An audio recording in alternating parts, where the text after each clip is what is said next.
नमस्कार दोस्तों, मैं एस्ट्रोलॉजी लोकेश मुखीजा आपका स्वागत करता हूं लर्न एस्ट्रोलॉजी कार्यक्रम में। और दोस्तों, अभी हम कोरोना वायरस से जूझ रहे हैं। अभी हम धीरे धीरे बाहर निकल रहे हैं। आशा है आप सभी नियमों का पालन करते होंगे। और आज पहली नवरात्रि है, पहली शैलपुत्री कहलावे, पहली शैलपुत्री माता का दिन है। तो आप सभी को नवरात्रि की बहुत बहुत हार्दिक शुभकामनाएं। माता रानी से मैं सबके लिए प्रार्थना करता हूँ सभी अपने अपने घरों में सुखी से जीवन व्यतीत कर पाएँ। दोस्तों, आज से हम नई श्रृंखला की शुरुआत करने जा रहे हैं। यहाँ पर हम सीखेंगे एक लगन से लेकर 12वां लगन, जो हमारी मीन राशि है, मेष से मीन तक का पूरा सफ़र। और इसके अंदर लग्न लॉर्ड के बारे में जानेंगे, लग्न लॉर्ड की प्लेसमेंट के बारे में जानेंगे, उनके शत्रु मित्र के बारे में जानेंगे, और कहाँ कहाँ पर कैसा प्लेस्ड होगा आपका ग्रह आपकी कुंडली के अंदर, ये जानेंगे। इस चीज़ को हम समझने की कोशिश करेंगे। आइए शुरू करते हैं। ये 12 श्रृंखलाएँ, एक एक दिन करके एक एक चैप्टर हम लेंगे। तो आज प्रथम चैप्टर ले रहे हैं, पहला चैप्टर है। तो आज हम मेष राशि का लेंगे। मेष राशि के स्वामी देवता हमारे मंगल देवता हैं, आप सभी जानते हैं जितने इस एस्ट्रोलॉजी को समझने के इच्छुक हैं। तो मेष राशि जहाँ पर यहाँ पर 1 नंबर लिखा है, ये मेष राशि, ये हाउस भी 1 है और राशि भी पहली है।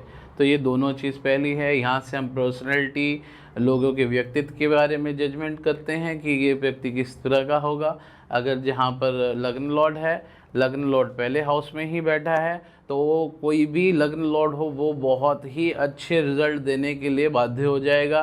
काफ़ी पराक्रमी होगा, काफ़ी नाम अच्छा होगा उसका, और वो जिस भी लग्न का मालिक है उसके अनुसार ये काफ़ी अच्छे से अपने जीवन को व्यतीत कर पाएगा। तो ये लग्न लॉर्ड हो गए प्राइम मिनिस्टर, और सारी अदर स्टेट्स के जो है चीफ मिनिस्टर्स हैं। तो चीफ मिनिस्टर आप जैसे कि जानते हैं, प्राइम मिनिस्टर हमारे आज की डेट में नरेंद्र मोदी जी हैं। नरेंद्र मोदी जी के कहीं पर राहुल गांधी हैं, कहीं पर और हैं, कहीं पर अदर स्टेट के मिनिस्टर्स हैं। तो कहीं पर बनती है, कहीं पर नहीं बनती है, अपनी अपनी पार्टी हैं दोनों की। अपोजिशन भी है। उसी तरीके से इसके अंदर भी अपोजिशन में जो देव और दानव है उनके अंदर युद्ध रहता है। इसी तरीके से डिफाइंड होती है एक कुंडली। तो आइए शुरू करते हैं। पहले हाउस के अंदर अगर लग्न लॉर्ड प्लेस्ड है, यानी कि हमने मेष चार्ट लिया है, मेष लग्न का चार्ट लिया है, तो मेष लग्न के अंदर अगर उसके लॉर्ड लग्न के अंदर ही प्लेस्ड हैं, वहाँ से ये आदमी, ये समझ लीजिए, अपने जीवन को बहुत अच्छा जीने लायक बना लेगा। अति पराक्रमी होगा, पुलिस में, फौज में पराक्रमी कार्य करता हुआ मिलेगा अपनी लाइफ में।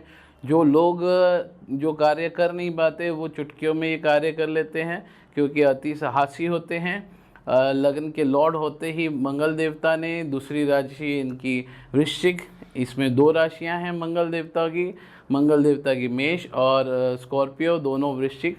तो 2 हाउस मंगल देवता ने अपने पास में रखे, बाकी के हाउस अपने मित्रों को अच्छी प्लेसमेंट देखते हुए दिए, और शत्रुओं को बुरे हाउस बुरी प्लेसमेंट के हिसाब से दे दी। अब अगर मंगल देवता फर्स्ट हाउस में ही प्लेस्ड है, अगर मंगल देवता फर्स्ट हाउस में ही प्लेस्ड है, यहाँ से काफ़ी कार्य में आगे होंगे, पराक्रमी होंगे। उनके वो जहाँ पर खड़े होते होंगे तो भीड़ लग जाती होगी, और काफ़ी सारे कार्य अपने जीवन में सफल कर पाएंगे। इसी के बाद में सेकेंड हाउस में जैसे अगर प्लेस्ड हो गए, सेकेंड हाउस फिर शत्रु का हाउस है। यहाँ पर अष्टम टू अष्टम थ्योरी भी अप्लाई हो जाती है, क्योंकि लग्न का एंटी पार्टी है, अष्टम से अष्टम है, वहाँ से द्वादश इसको कैलकुलेट किया जाता है। तो उस थ्योरी के हिसाब से भी ये शत्रु का हाउस हो गया। शत्रु के हाउस में यहाँ पर देखा जाएगा शत्रु कितना डिग्री में कमज़ोर या कितना डिग्री में मजबूत है, लग्न लॉर्ड कितना कमज़ोर या कितना मजबूत है, डिग्री के हिसाब से वो पहले ही मैं आपको पढ़ा चुका हूँ। तो यहाँ से अगर शत्रु मजबूत है तो यहाँ पर इनको ऑब्स्टेक्शन आएगी, परिवार में कलह मचा रहेगा, धन संचित कर नहीं पाएंगे, ये झगड़े होते रहेंगे, ऊंची वाणी में इनको बात करनी पड़ेगी। बाहर सबके साथ में ठीक रहेंगे, लेकिन घर पे जब भी आएंगे इनका घर में कलेश मचा ही रहेगा। आइए आगे समझते हैं तीसरा हाउस और तीसरी राशि। तीसरा हाउस जो है पराक्रम का हाउस कहा जाता है। इनका कारक भाव है, हमारे मंगल देवता पराक्रमी है, कारक भाव है, लेकिन यहाँ पर जो राशि है वो बुध देवता की राशि है, मिथुन राशि है। मिथुन राशि के होने के कारण यहाँ से बुध देवता इनको दिक्कत परेशानी देते रहेंगे, लेकिन हमारे मंगल देवता मेहनती होंगे, ये पूरी लाइफ इनका स्ट्रगल बना रहेगा और भगवान को ना मानने वाले होंगे। पिता से इनकी नहीं बनेगी क्योंकि यहाँ से 7वीं दृष्टि नवम हाउस पर पड़ेगी। यहाँ से पिता को ना मानने के कारण काफ़ी सारे हो जाएंगे। पिता से कलेश रहेगा इनका, छोटे भाई बहनों की देखभाल करनी पड़ेगी इनको, और यहाँ से इनको छोटी छोटी यात्राएं करनी पड़ेगी। जैसे ही कहीं अपने बड़ा काम सिद्ध करने जा रहे हैं, रास्ते में कई सारे लोग बोलेंगे भाई मेरा भी कार्य कर देना, मेरा भी कार्य कर देना, उसी में ये उलझ के रह जाएंगे, अपने कार्य जल्दी से अचीव नहीं कर पाएंगे। फिर भी मंगल देवता का ये कार्य क्षेत्र है, यहाँ से मंगल देवता अपनी ऑब्स्टेकल्स और परेशानियों को धीरे धीरे सॉल्व कर लेंगे, लेकिन परेशानी आती रहेगी। आइए अब चौथे हाउस के बारे में जानते हैं। चौथा हाउस जो है केंद्र में, आपके सभी लोग कई सारे जो इसको कार्यक्रम को देखते आ रहे हैं, केंद्र आपको मैंने पहले ही पढ़ा दिया है। केंद्र के अंदर जो भी ग्रह होता है काफ़ी अच्छा माना जाता है, लेकिन यहाँ पर दोस्तों हमारे जो मंगल देवता हैं चौथी राशि यानी हमारे चंद्रमा देवता की राशि में आते ही नीच के हो जाते हैं। यहाँ पर कभी भी हमारे मंगल देवता अच्छा रिजल्ट देंगे नहीं। तो यहाँ से माता के साथ में कलेश रहेगा। जो इनकी पुश्तैनी जायदाद ज़मीन जायदाद होगी उसके अंदर हमेशा ऑब्स्टेकल्स परेशानियाँ रहेंगी। और मंगल जब नीच के हो जाते हैं तो भाई बहनों से भी कलेश इनका बना रहेगा, और यहाँ से गाड़ी घर लेने में भी इनको ऑब्स्टेकल परेशानियाँ आती ही रहेंगी पूरी लाइफ। आइए अब पाँचवीं राशि हमारे सूर्य देवता की राशि है, सिंह राशि है, लियो इसको इंग्लिश में कहते हैं। हमारी जो ये सिंह राशि है, सिंह राशि में जैसे यहाँ पर ये प्लेस्ड होंगे तो ये भी अग्निकारक राशि है और हमारे मंगल देवता भी अग्निकारक ग्रह हैं। तो यहाँ पर अति मित्र भी हैं, साथ में सूर्य देवता और मंगल देवता की अति मित्रता है। तो यहाँ से इनको ये अनसर्टेन गेन के चांस बच जाएंगे। इनको मित्रों से सहयोग मिलेगा, जो सूर्य लग्न के मित्र होंगे जितने भी इनको काफ़ी आगे पुश करेंगे, और लव रोमांस में भी काफ़ी अच्छे रहेंगे। यहाँ से पुत्र संतान प्राप्ति के भी योग होंगे, जिसमें कि पुत्र प्राप्ति का योग ज़्यादातर हो जाएगा इनके लिए, क्योंकि यहाँ पर दोनों ही पुरुष कारक ग्रह हैं। हमारे सूर्य देवता भी पुरुष कारक ग्रह हैं, हमारे मंगल देवता भी पुरुष कारक ग्रह हैं। तो एक एस्ट्रोलॉजर कुंडली जैसे ही खोलेगा वो ये बोलेगा भाई आपका तो लड़का ज़रूर होगा। तो इसके साथ में लव रोमांस में काफ़ी अच्छे रहेंगे, अनसर्टेन गेन रहेगा, अचानक से लाभ हो जाएंगे, अचानक से इनकी यात्राएं बनेंगी। भाई आज हमने ये फैसला किया, अचानक से इनके दोस्त आए और उनको उठा के कहीं पर भी ले गए, और इन्होंने जहाँ पर भी जाएंगे अचानक से वहाँ पर इनको अति लाभ होगा। जो भी ये यात्रा इनकी अचानक से बनेगी, अनसर्टेन गेन होता रहेगा इनको यहाँ से। और स्टमक इनका काफ़ी अच्छा होगा क्योंकि ये स्टमक का भी स्थान है, और स्टमक में दोनों ही ग्रह काफ़ी अच्छे रह जाएंगे, तो डाइजेशन सिस्टम इनका काफ़ी अच्छा रहेगा। आइए अब छठे हाउस के बारे में जानते हैं। यहाँ पर आप देख सक रहे हैं छठा हाउस और छठी राशि हमारे फिर बुध देवता की कन्या राशि है। और कन्या राशि जो है दोस्तों, यहाँ पर फिर भी इनका एक कारक भाव हो जाता है, लेकिन यहाँ पर इनको हमेशा कंपटीशन लगा रहेगा। ये जिस कार्य क्षेत्र में जाएंगे इनको काफ़ी मेहनत करनी पड़ेगी, काफ़ी स्ट्रगल करना पड़ेगा। अपने जितने भी कर्मचारी हैं उनसे इनको पूरी तरह सहयोग नहीं मिलेगा, और यहाँ पे इनकी कोर्ट केस, लिटिगेशन, दुर्घटना, इन सब के भी चांस काफ़ी ज़्यादा बढ़ जाएंगे। लेकिन मंगल देवता हैं, काफ़ी स्ट्रगल वाले हैं, वो धीरे धीरे इन स्ट्रगल को सॉल्व करेंगे।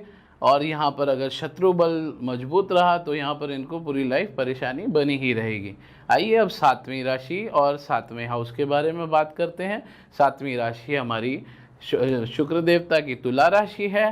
तुला राशि में जैसे ही ये हमारे मंगल देवता प्लेस्ड होंगे, शत्रु हाउस है। आपको मैंने एनिमी और फ्रेंड का चार्ट पढ़ाया था, दुश्मन और मित्र का चार्ट पढ़ाया था, तो वहाँ पर आपको मैंने समझाया था हमारे जो शुक्र देवता है और मंगल देवता की आपस में नहीं बनती। फिर भी शुक्र देवता सौम्य ग्रह माने गए हैं, सॉफ्ट स्पोकन है, सौम्य ग्रह हैं और अपनी बात को आराम से बताते हैं। यहाँ से मंगल देवता जब अपने ही हाउस में दृष्टि डालेंगे, सातवीं दृष्टि लगन में ही पड़ेगी, तो दोस्तों लगन का बहुत महत्व होता है। जब दृष्टि एक ग्रह की उसके लगन में पड़े तो लगन का बहुत महत्व हो जाता है। तो वहाँ से ये अपनी सारी दिक्कत परेशानियों को दूर कर पाएंगे। पत्नी के साथ में काफ़ी अच्छे इनके रिलेशन रहेंगे, क्योंकि ये पत्नी का भाव है। पार्टनरशिप में काफ़ी अच्छे और ईमानदार भी रहेंगे। पार्टनर्स इनके सारे इनके साथ में खुश रहेंगे। वैवाहिक जीवन इनका अच्छा रहेगा। साथ ही में दोस्तों, इनके डेली वेजेस के जितने भी रास्ते हैं, हर रोज़ की कमाई कुछ ना कुछ ये अर्न करके घर पे ला ही सकेंगे, तो इनका जीवन जीने लायक यहाँ से हो जाएगा। आइए अब 8वें हाउस के बारे में जानते हैं। 8वें हाउस में ये विपरीत राजयोग की कंडीशन में आ जाते हैं। मैं आगे आपको समझाऊंगा विपरीत राजयोग और उस राजयोग का नाम क्या होता है। तो ये यहाँ पर विपरीत राजयोग की कंडीशन में आ जाते हैं, लेकिन फिर भी ये त्रिक का स्थान है, और त्रिक का स्थान आप सभी जानते हैं 6, 8, 12। जितने न्यूमरोलॉजी वाले हैं वो भी यही मानते हैं कि 6, 8, 12 में कुछ ना कुछ प्रॉब्लम्स होती रहती हैं। न्यूमरोलॉजी जब हम फाइंड करते हैं और न्यूमरोलॉजी का हम जब नंबर देखते हैं तो वहाँ पर 6 लिखा हो, 8 लिखा हो और 12 लिखा हो, तो उधर भी वहाँ पर उस एस्ट्रोलॉजी के अंदर भी नेगेटिव कहा जाता है। तो 8 में जैसे ही हमारे मंगल देवता आएंगे, यहाँ पर ये स्वयं की राशि में चले गए, यहाँ पर ये मांगलिक भी कंसीडर हो जाएंगे। पूर्णतः जितने भी ज्योतिषी हैं वो देखते ही बोलेंगे जातक तो मांगलिक है। मांगलिक होने के साथ साथ दोस्तों, ये अपनी जीवन से ऑब्स्टेकल्स, परेशानी, कोई भी दिक्कत आएगी उससे बाहर निकल पाएंगे, क्योंकि ये विपरीत राजयोग की थ्योरी इस पर पूरी तरह अप्लाई हो जाती है। विपरीत राजयोगी बस शर्त यही है, डिग्री वाइज जो कार्य क्षमता है वो इनकी होनी चाहिए, डिग्री वाइज बलाबल अच्छा होना चाहिए यहाँ पे। और ये 8वें जो हाउस है उससे कहीं ना कहीं अपनी मेहनत करके, विपरीत राजयोग की कंडीशन करके और लहरों के विपरीत तैर के एक किनारे को पा ही लेंगे। और ससुराल पक्ष के साथ भी कुछ ना कुछ इनके रिलेशंस बने ही रहेंगे, ससुराल पक्ष से सपोर्ट भी मिलेगा इनको।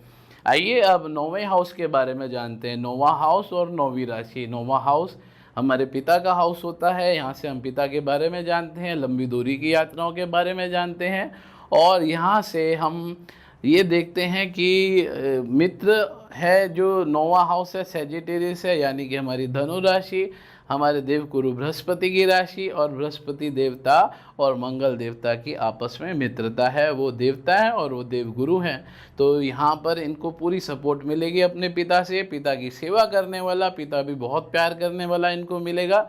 और साथ ही में ये लंबी दूरी की यात्रा, विदेश यात्रा करने में सफल हो पाएंगे। पितरों का आशीर्वाद जरूर मिलेगा इस जातक को, क्योंकि ये पिता के भाव में आ गए हैं, पिता से ही पितर जुड़े हुए होते हैं, तो यहाँ से पिता का भी पूर्णतः आशीर्वाद इनको मिलेगा। और ये भगवान को बहुत मानने वाले होंगे, हमेशा ये पूजा पाठ में लगे रहेंगे, अपने कार्य भगवान की इच्छा से हुए हैं ऐसे ही समझ के सारे कार्य करेंगे।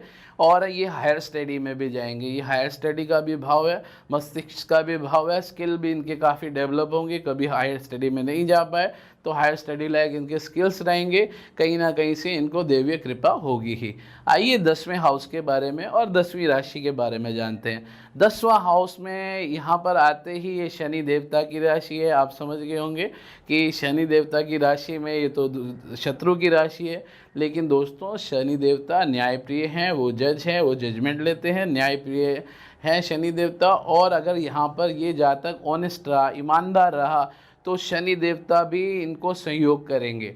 तो यहाँ से ये उच्च के भी हो जाते हैं। हमारे मंगल देवता जैसे ही 10वीं राशि में आते हैं ये उच्च के हो जाते हैं। आप सभी पतंग वगैरह उड़ाते ही होंगे, तो ये जो होता है वही दिन होता है। तो यहाँ पर ये उच्च के हो जाएंगे, प्रोफेशन जो करेंगे, जो कार्य करेंगे वो उत्तम कार्यों में होंगे, और यहाँ से इनके सारे कार्य ये अपने लाइफ में एज ए प्रोफेशन सारे सिद्ध कर पाएंगे। आइए अब समझते हैं 11वें हाउस और 11वीं राशि। 11वीं राशि हमारी कुंभ राशि है, और इसके फिर से स्वामी देवता हमारे शनि देव हैं, और ये फुलफिल ऑफ डिजायरमेंट का हाउस है, इच्छा पूर्ति का हाउस है। बड़े भाई बहनों से रिलेशन काफ़ी अच्छे होंगे, अपने जीवन की इच्छाएं ये पूरी कर पाएंगे यहाँ से, और ये सारी दिक्कत परेशानियों को झेलते हुए और सब अच्छे कार्य करते हुए। अगर कहीं पर ये नेगेटिव भी इनके अदर ग्रह प्लेस्ड हैं, लेकिन फिर भी ये अपना जीवन सफल कर पाएंगे। यहाँ से सारी इच्छा, बड़े भाई बहनों, बड़े रिलेशन जो भी इनसे रिश्ते में बड़े हैं उन सब की सहयोग मिलेगा। मित्रों का यहाँ पे सहयोग मिलेगा, सिस्टर का यहाँ पे काफ़ी अच्छा सहयोग मिलेगा, और अपनी ईमानदारी से ये सारे अपने जो हैं कार्य सफल कर पाएंगे। आइए अब 12वें हाउस के बारे में जानते हैं। 12वां हाउस और 12वीं राशि। 12वीं राशि आप सभी जानते हैं हमारी मीन राशि है, और 12वें हाउस के जो स्वामी हैं फिर से हमारे बृहस्पति देवता है, देवगुरु बृहस्पति हैं। तो देवगुरु बृहस्पति का पूरा संयोग मिलेगा यहाँ पे, और देवगुरु बृहस्पति का संयोग मिलने के साथ ही यहाँ से अगर विदेश सेटल होना चाहते हैं तो यहाँ से पूरा मित्रों का सहयोग मिलेगा विदेश सेटल होने में। नेटिव लैंड से दूर जाके ये रहेंगे और वहाँ पर अपना जीवन व्यतीत कर पाएंगे। ये जेल यात्रा का भी भाव है, क्योंकि ये त्रिक भाव है, इसको नेगेटिव कहते हैं। मतलब जो भी इनको परेशानियाँ दिक्कतें आएंगी वो सारी मित्रों के साथ में ये अपनी सॉल्व कर लेंगे। है नेगेटिव हाउस, लेकिन पॉजिटिव जो मित्र है उसको दिया गया है, और खर्चे भी इनके कम करवाएंगे। इनके मित्र कई जगह इनकी हेल्प करेंगे कि ये चीज़ ऐसी नहीं, ये चीज़ ऐसी होती है, तो काफ़ी अच्छा यहाँ पर रिज़ल्ट हो जाएंगे। एक तरह से कहें तो न्यूट्रल रिज़ल्ट होंगे और जीवन जीने लायक यहाँ से हो जाएगा।